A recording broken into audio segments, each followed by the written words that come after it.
Tony, তুমি এখানে? আজ 3 বছর ধরে তোমাকে পাগলের মতো খুঁজে বেড়াচ্ছি। তোমার কি আমার কথা একটুও মনে পড়েনি? আরে আরে এ কি করছেন আপনি? আপনাকে তো আমি চিনিই নি। ছাড়েন। আমি তোমার সালমা। তুমি কেন আমার ভালোবাসা অস্বীকার করছো? সালমা? কোন সালমা? আমি সালমা বলে কাউকে চিনিনি। ছাড়েন আমাকে। কি বন্ধু ফোন করেছো? 10 দিন বাদে তোমার সাথে আমার বিয়ে, আর তুমি কেন নাটক করতে বসেছো? না, আমি যাবো না। আমি যাবো না। আমি টনিকে পেয়েছি।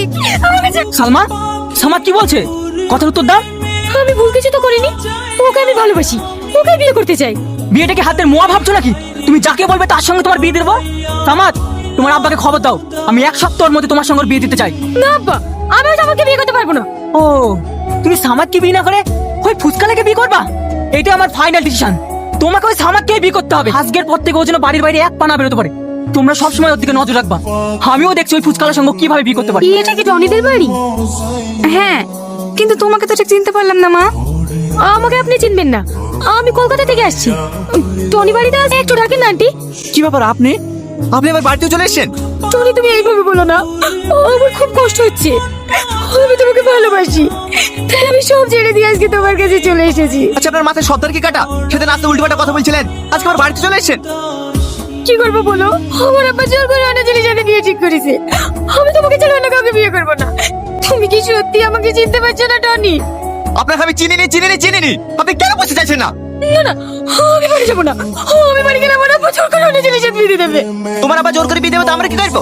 ভালো ভালো বলছি এদিকে চলে যাও, তাহলে ঘাট ধাক্কা দেওয়া ঠিক বের করে দেবো। প্রভু থাক, মেয়েটাকে আর বকিসনি। 2 দিন থাকবে বলছে, থাকুক না। মন ভালো হলে ঠিক চলে যাবে। থাকতে দিলে তো তুই থাকবি। অসভ্য মেয়ে, কাল তোমার বিয়ে তুমি এখানে পালিয়ে এসে আমাকে তো পার পেয়ে যাবে। চল এখান থেকে। তুমি ওদেরকে আটকাও না টনি। তুমি আমাকে সত্যিই চিনতে পারছো না। তুমি সত্যি আমার ভালোবাসা বুঝতে পারছো না।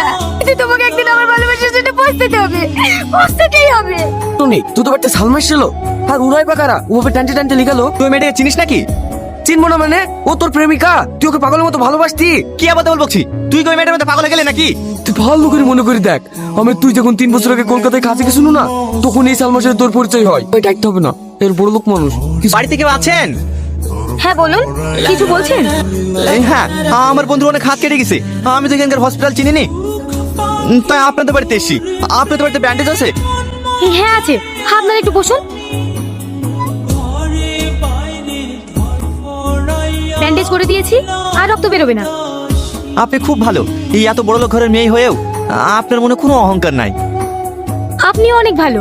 আপনাকে দেখেই বোঝা যাচ্ছিল যে আপনি আপনার বন্ধুর জন্য কতটা কষ্ট পাচ্ছিলেন। বাড়িতে তো আর কাউকে দেখতে পাচ্ছি না। আপনি কি একা থাকেন? না না, আমি একা থাকি না, আমার আব্বু মাও থাকে। আসলে ওরা দুজন